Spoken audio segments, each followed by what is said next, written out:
ಆಯ್ತು. ಈಗ ಸ್ಮಿತಾ ಅವರೇ, ನಿಮ್ಮ ಇಂಟರಪ್ಷನ್ ಇದ್ರೆ ನನಗೆ 60 ಸೆಕೆಂಡ್ ಬೇಕಿದೆ. ಒಂದ್ ಕೆಲಸ ಮಾಡ್ತೀನಿ ಸರ್, ನನ್ನನ್ನು ಫ್ರೇಮ್ ಇಂದ ಔಟ್ ಮಾಡ್ಬಿಡ್ಲಿ, 60 ಸೆಕೆಂಡ್ ನಿಮ್ದೇ ಇರ್ಲಿ, ನಿಮ್ದೇ ವಾಯ್ಸ್ ಕಂಟಿನ್ಯೂ ಮಾಡಿ.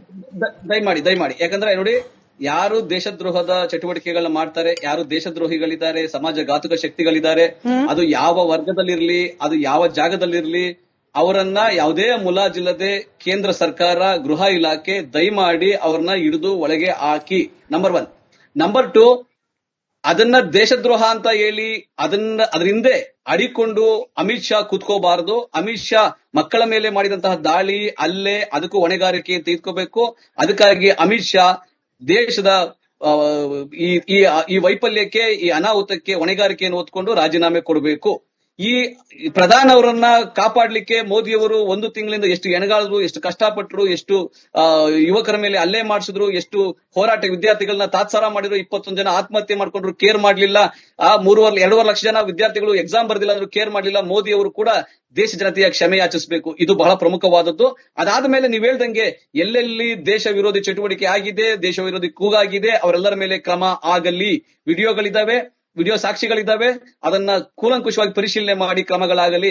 ಆದರೆ ಯಾವ ವಿದ್ಯಾರ್ಥಿಗಳ ಮೇಲೆ ವಿದ್ಯಾರ್ಥಿಗಳು ಆಕ್ರೋಶಕ್ಕೆ ಒಳಗಾಗಿ ಅವರ ನೋವಿನಿಂದ ಕೆಲವೊಮ್ಮೆ ಧಿಕ್ಕಾರ ಕೂಗಿರಬಹುದು, ಪೊಲೀಸ್ ಮೇಲೆ ಹಲ್ಲೆ ಮಾಡಿರಬಹುದು, ಅವರ ಮೇಲೂ ಕೂಡ ಕ್ರಮ ಹಾಕಿ ಮುಂದೆ ಈ ತರ ಪರುಕಲಿಸ್ತಾ, ಯಾಕಂದ್ರೆ ಅವರೇನು ಹ್ಯಾಬಿಚುಯಲ್ ಅಫೆಂಡರ್ಸ್ ಅಲ್ಲ, ಮುಂದೆ ಈ ತರ ಆಗದಂಗೆ ಅವ್ರ ಮೇಲೂ ಕೂಡ ಕ್ರಮ ಆಗಿ ಅವ್ರಿಗೆ ಒಂದು ತಿಳುವಳಿಕೆಯನ್ನು ಕೊಡ್ಲಿ. ಆದ್ರೆ 2.5 ಲಕ್ಷ ವಿದ್ಯಾರ್ಥಿಗಳು ಮರುಪರೀಕ್ಷೆ ಮಾಡ್ಲಿಕ್ಕೆ, ಬರೀಲಿಕ್ಕೆ ಅವಕಾಶ ಕೊಡದಲ್ಲೇ ಇರತಕ್ಕಂತಹ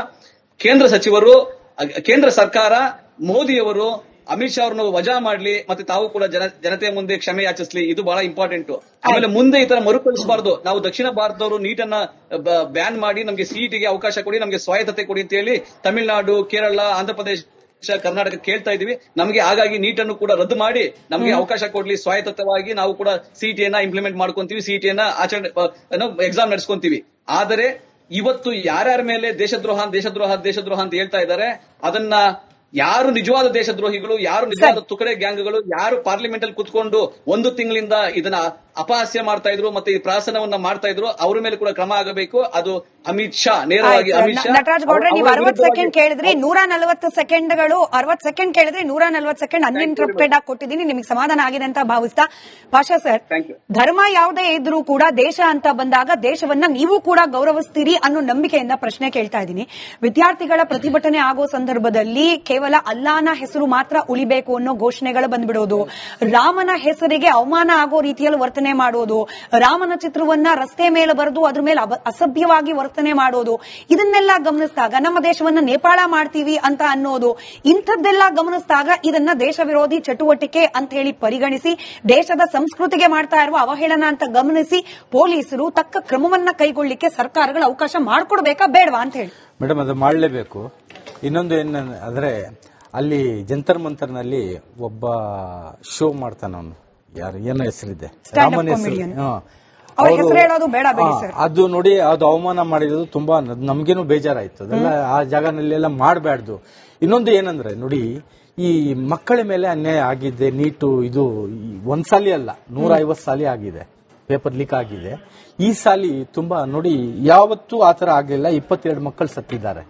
ಅದ್ರ ಬಗ್ಗೆ ನೋಡಿ, ಯಾರನ್ನ ಇರ್ಲಿ, ಇದರಲ್ಲಿ ನಾವು ನೋಡ್ತಾ ಇದ್ದೀವಿ, ಬಿಜೆಪಿ ಲೀಡರ್ಸ್ ಮಕ್ಕಳನ್ನು ಹೇಳ್ತಾ ಇದಾರೆ, ನಮ್ ತಂದೆ ಹೋಗ್ಬೇಡ ಅಂತ ಹೇಳಿದ್ರು ನಾನು ಬಂದಿದ್ದೀನಿ ಅಂತ ಅವ್ರು ಇದ್ದಾರೆ.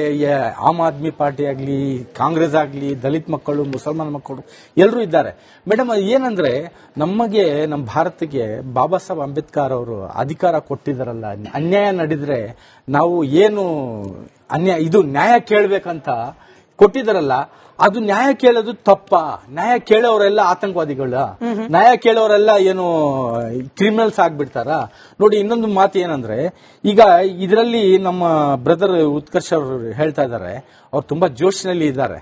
ನೋಡಿ, ಮೋದಿ ಅವರು ತುಂಬಾ ಒಳ್ಳೆ ಕೆಲಸ ಮಾಡಿದ್ರೆ ಅವ್ರಿಗೆ ರೆಸ್ಪೆಕ್ಟ್ ಮಾಡ್ತೀವಿ ನಾವು. ನಿಜವಾಗ್ಲೂ ಹೇಳಿದ್ರೆ ಮೋದಿ ಅವ್ರಿಗೆ ರೆಸ್ಪೆಕ್ಟ್ ಮಾಡಬೇಕು. ಈ ಕೆಲಸ ಒಂದು 10 ದಿವಸ 15 ದಿವಸ ಮುಂಚೆ ಆಗ್ಬಿಟ್ಟಿದ್ರೆ ತುಂಬಾ ಈ ಬಿಜೆಪಿಗೆ ಒಂದು ಮರ್ಯಾದೆ ಇರ್ತಾ ಇತ್ತು. ಈಗ ಏನಾಯ್ತು, ಇಷ್ಟೆಲ್ಲ ಆದ್ಮೇಲೆ, ಪ್ರೆಷರ್ ಆದ್ಮೇಲೆ ಎಲ್ಲಾ ಮಕ್ಕಳೆಲ್ಲ ಬೀದಿಗೆ ಬಂದು ಗಲಾಟೆ ಮಾಡಿ ಒದೆ ತಿಂದು ಲಾಠಿಗಳು ಎಲ್ಲ ಆದ್ಮೇಲೆ ನೋಡಿ, ಇನ್ನೂ ಸೀರಿಯಸ್ ಇದೆ, ಒಂದು ಹೆಣ್ಮಗು ಸೀರಿಯಸ್ ಇದೆ. ಅಷ್ಟದೇ ಆದ್ಮೇಲೆ ಈ ಆಕ್ಷನ್ ತಗೊಳಿದ್ರೆ ಅದೇ ಬೇಜಾರು. ಮೇಡಮ್, ಇನ್ನೊಂದು ಏನ್ ನೋಡ್ರಿ, ಪೊಲೀಸ್ ಅಂದ್ರೆ ಪೊಲೀಸ್ ನೋಡಿ, ಪೊಲೀಸ್ ಮತ್ತೆ ಆರ್ಮಿ ಜವಾನ್ಗಳು ಇದ್ರೇನೆ ನಮ್ಮ ದೇಶ. ಅವ್ರು ಇಲ್ಲ ಅಂದ್ರೆ ನಾವು ಇಲ್ಲ ಮೇಡಮ್. ಇಲ್ಲ ಅಂದ್ರೆ ಚೈನಾ ಅಟ್ಯಾಕ್ ಮಾಡ್ಬಿಡ್ತಾನೆ, ಇಲ್ಲಾಂದ್ರೆ ಪಾಕಿಸ್ತಾನ ಅಟ್ಯಾಕ್ ಮಾಡ್ಬಿಡ್ತಾನೆ. ನಮ್ ಜವಾನ್ಗಳಿದ್ರೆ ಅವ್ರ ಜವಾನ್ಗಳಿಗೆ ಬಯೋದು ಅದು ಇದು ಅದು ತಪ್ಪೆ, ಅದು ಮಾಡಬಾರ್ದಿತ್ತು.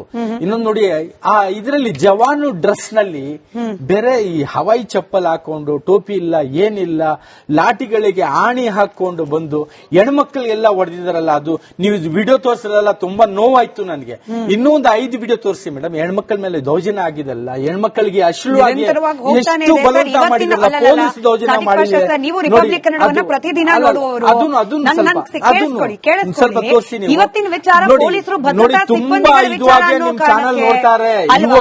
ಸರ್ ಕೇಳಿಸ್ಕೊಳ್ಳಿ, ನೀವು ನೋಡ್ತೀರಿ, ಅದಕ್ಕೆ ಹೇಳ್ತಿದ್ದೀನಿ, ನೀವು ಕೇಳಿದ್ರಿ, ನಾನು ಹೇಳ್ಬೇಕು ಸರ್, ನಾನು ಕೇಳಿಸ್ಕೊಳ್ಬೇಕು.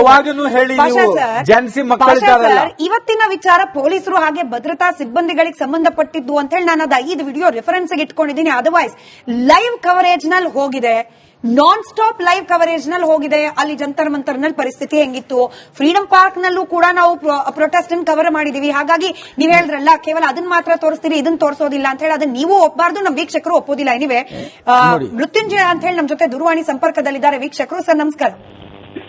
ನಮಸ್ಕಾರ ಮೇಡಮ್. ಹೇಳಿ ಸರ್. ಬೆಂಗಳೂರು ಪೊಲೀಸರನ್ನ ಅವಹೇಳನ ಮಾಡೋದು, ದೆಹಲಿ ಪೊಲೀಸರನ್ನ ಅವ್ರ ಮೇಲೆ ಅಟ್ಯಾಕ್ ಮಾಡೋದು, ಯಾವ ರೀತಿ ಗಮನಿಸ್ತೀರಿ ನೀವು ಇದನ್ನ? ಅದು ಎಷ್ಟು ತಪ್ಪು ಮೇಡಮ್, ಇಡೀ ಭಾರತನೇ ನೋಡಕತ್ತೈತಿ ಈಗ.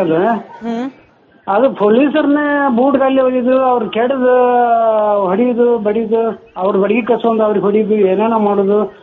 ಹೇಳಿದ್ರೆ ಎಲ್ಲ ಸಿಕ್ಕಾಪಟ್ಟಿ ಮೇಡಮ್. ಅವೆಲ್ಲ ನೋಡಬಾರ್ದು, ಕಣ್ಣಿಗೆ ನೋಡಿದ್ರೆ ನಮಗೊಂಥರ ಕಣ್ಣ ನೀರ್ ಬರ್ತಾವ, ಆ ತರ ನಡ್ಕೊಂತಾರ ಅಲ್ಲಿ ಜನ.